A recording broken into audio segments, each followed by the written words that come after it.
नमस्कार मंडळी, आज मी बनवणार आहे मखाना रेसिपीज, तेही दोन प्रकारे. एक तर मसाला मखाना आणि दुसरा म्हणजे गुळ मखाना. मखाने हे लहान मुलांसाठीच नाही तर मोठ्या माणसांसाठी सुद्धा पौष्टिक असतं. त्यामध्ये कॅल्शियम असल्यामुळे ते हाडांसाठी अतिशय उपयुक्त असतं. जर मखाने तुम्ही असे काही वेगळ्या प्रकारे बनविलात तर सगळेजण आवडीने खातात. चला तर मग रेसिपीला सुरुवात करूया. तर इथे मी मखाने घेत आहे. तर हे बघा, मखाने या प्रकारचे असतात. हे मार्केटमध्ये इझिली अवेलेबल असते. कोणत्याही किराणा स्टोअरमध्ये तुम्हाला ते इझिली मिळतील. तर सर्वात आधी मी इथे मसाला मखाना बनवणार आहे. तर त्याकरिता 3 कप मखाने घेत आहे. आता याला आपल्याला भाजून घ्यायचे आहे. हे मखाने आपण भाजून घेणार आहे. त्याकरिता इथे मी गॅसवर कढाई ठेवून घेतलेली आहे आणि त्यामध्ये मी 1 चमचाभर तूप घालून घेत आहे. आता तूप पूर्ण वितळू द्यायचं आणि त्यानंतर मग यामध्ये मखाने घालून घ्यायचे.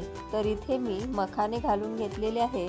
याला कमी आचेवर 5 मिनिटं भाजून घ्यायचे आहे. यामध्ये जो काही मॉइश्चर असेल तो त्यामुळे कमी होतो आणि हे मखाने क्रिस्पी होतात. तूप मखाण्यांना सगळीकडे लागलं की त्यामध्ये थोडं मीठ घालून घ्यायचं. तर मी इथे पाव चमचा मीठ घालून घेत आहे आणि त्यांना क्रिस्पी होईपर्यंत भाजून घेणार आहे. तर इथे 5 मिनिटं मखाने भाजून घेतलेले आहेत. आता तुम्ही बघू शकता मखाने छान असे क्रिस्पी झालेले आहेत. ते इझिली हाताने फुटत आहेत.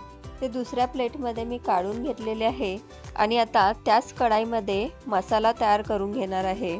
तर त्याकरिता मी गॅसवर कढाई ठेवलेली आहे आणि त्यामध्ये पुन्हा अर्धा चमचा तूप घालून घेतलेला आहे. तूप गरम झालं की त्यामध्ये 1 चमचा तिखट, अर्धा चमचा सेंधा मीठ आणि 1 चमचा चाट मसाला घालून घेणार आहे आणि ते सगळं व्यवस्थित मिक्स करून घेणार आहे. आता यामध्ये भाजून घेतलेले मखाने घालून घेत आहे. आता ते मखाने व्यवस्थित त्या मसाल्यामध्ये मिक्स करून घ्यायचे, म्हणजे प्रत्येक मखाण्याला तो मसाला व्यवस्थित लागला पाहिजे. सगळ्या मखाण्यांना तो मसाला कोट झाला पाहिजे. या पद्धतीने तो मखाना मिक्स करून घ्यायचा.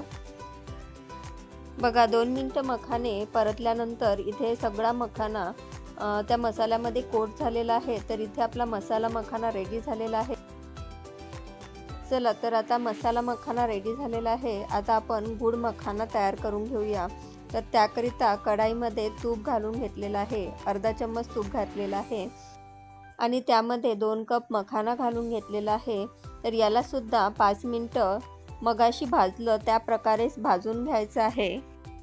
तर इथे 5 मिनिटं हे मखाने सुद्धा आपल्याला भाजून घ्यायचे आहे. तर तुम्ही बघू शकता 5 मिनिटं मखाने भाजल्यानंतर हा सुद्धा क्रंची झालेला आहे. आता याला आपण बाजूला काढून ठेवून देऊया आणि याच कढाईमध्ये मी तीळ भाजायला घेत आहे. तर इथे मी 2 चमचे तीळ 2 मिनिटभर भाजून घेतलेली आहे.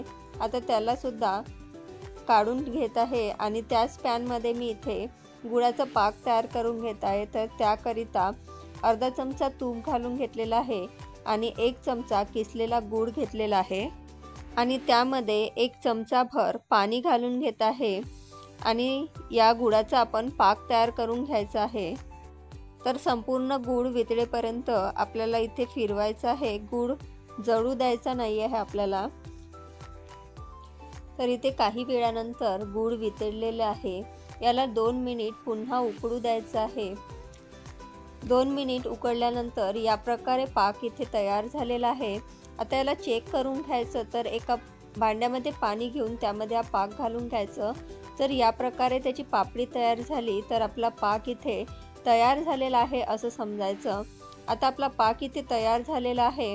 आता यामध्ये मगाशी भाजून घेतलेले मखाने घालून घेत आहे आणि त्याचबरोबर भाजून घेतलेली तीळ सुद्धा घालून घेत आहे. आता हे मखाने या पाकामध्ये मिक्स करून घ्यायचे आहे. याला गुळाचं कोटिंग सगळीकडे लागलं पाहिजे या प्रकारे मिक्स करून घ्यायचं. कमी आचेवरच याला मिक्स करून घ्यायचं आहे।